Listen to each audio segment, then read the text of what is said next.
রব্বুল আলামিন বলে এই কাবার চারদিকে আমি রব্বুল আলামিনের অগণিত কুদরতের নিদর্শন। যেদিকে দেখবা আমি আল্লাহর কুদরত দেখবা। কাবার দরজা দেখলে দেখবা আমার কুদরত। কাবার পাশে হাজরে আসওয়াদ পাথর দেখলে বুঝবা আমার কুদরত। কাবার গিলাফ দেখলে বুঝবা আমার কুদরত। কাবা ঘরের পানি পড়ে যেই মিজাব সেটা দেখলে বুঝবা আমার কুদরত। হাতিমে কাবা দেখবা আমার কুদরত। জমজম দেখবা আমার কুদরত। সাফা মারওয়া দেখবা আমার কুদরত। যেদার দেখতা হো তু হি তু, যেদিকেই তাকাইবা আল্লাহ বলে বান্দা আমার কুদরতের নিদর্শন দেখবা আর আমি আল্লাহকেই মনে পড়বে।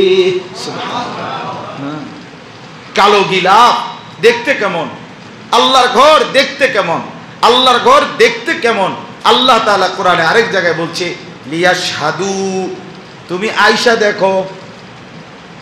কিছু আবেগ শব্দ দিয়ে বোঝানো যায় না, কিছু ভালোবাসা শব্দ দিয়ে বোঝানো যায় না, হয় না, পারা না।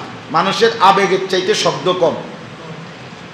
মানুষের ভিতরের আবেগ অনুভূতি জ্বালা পোড়া যাই আছে ভিতরে, এটার চাইতে শব্দ কি কম। এই জন্য মানুষ কথার প্রশ্নে বলে যে আরো বহু কথা ছিল এই দিলে কইতেলাম, তার মানে এখানে বেশি এখানে কম, জবানের শব্দ। তো আল্লাহ তাআলা বলেন আয়াতুম বাইয়িনাত, কাবার চারদিকে কুদরতের নিদর্শন। এরপরে আল্লাহ বলেন একটা বড় নিদর্শন বলছি, মাকাম ইব্রাহিম। কাবা ঘরের সামনে একটা পাথর আছে, একটা গ্লাসের মধ্যে ঘুরানো। এই পাথরটা হচ্ছে ইব্রাহিম আলাইহিস সালামের পায়ের চিহ্ন বিশিষ্ট পাথর। সুবহানাল্লাহ। আল্লাহ তাআলা যখন কাবা ইব্রাহিম আলাইহিস সালামকে পুনরায় নির্মাণ করতে বলছেন, তখন এই পুনর্নির্মাণের সময় জিবরাইল আলাইহিস সালাম একটি পাথর ইব্রাহিম আলাইহিস সালামের পায়ের নিচে আইনা রাখছিলেন। তো আল্লাহর কুদরতে এই পাথরটা ছিল স্বয়ংক্রিয় একটি লিফট।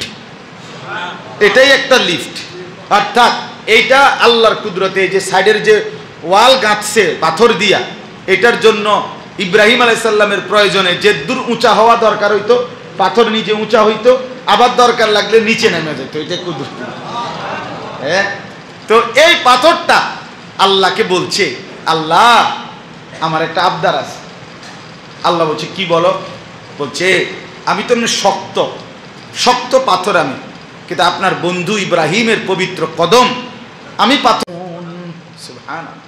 আল্লাহ বলবেন হে আমার বান্দারা, তোমরা প্রত্যেকেই তোমাদের বন্ধুদেরকে সাথে নিয়ে, আনতুম ওয়া আজওয়াজুকুম, তোমাদের নেক কাজের সঙ্গীদেরকে একসাথে নিয়ে হাসতে হাসতে জান্নাতে ঢোকো।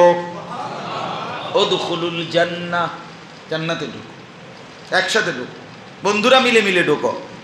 নেক কাজের সঙ্গীরা একে অপরকে নিয়ে ঢোকো। আলহামদুলিল্লাহ। ইউতাফু আলাইহিম বিসিহাফিম মিন যাহাবিন ওয়া আকওয়াব। এরপরে আল্লাহ বলেন ঢুকলেই দেখবা তোমার সামনে, তোমাদের সামনে স্বর্ণের থালা আর স্বর্ণের গ্লাস ঘুরতেছে। ইউতাফু, ইউতাফু মানে তাওয়াফ করতেছে, ঘুরতেছে। তো এবার জান্নাতি বান্দারা বলবে হায় হায়, প্লেটে ঘুরে, গ্লাসও ঘুরে, খানা দানা নাস্তা পানি করি, কিচ্ছুটি নাই প্লেটে। তো আল্লাহ তাআলা বলবেন বান্দা আমি তো অপেক্ষা করছি, তুমি বলবা আমি দেব। বলো না বান্দা কি চাও? ওয়া ফিহা মা তাশতাহি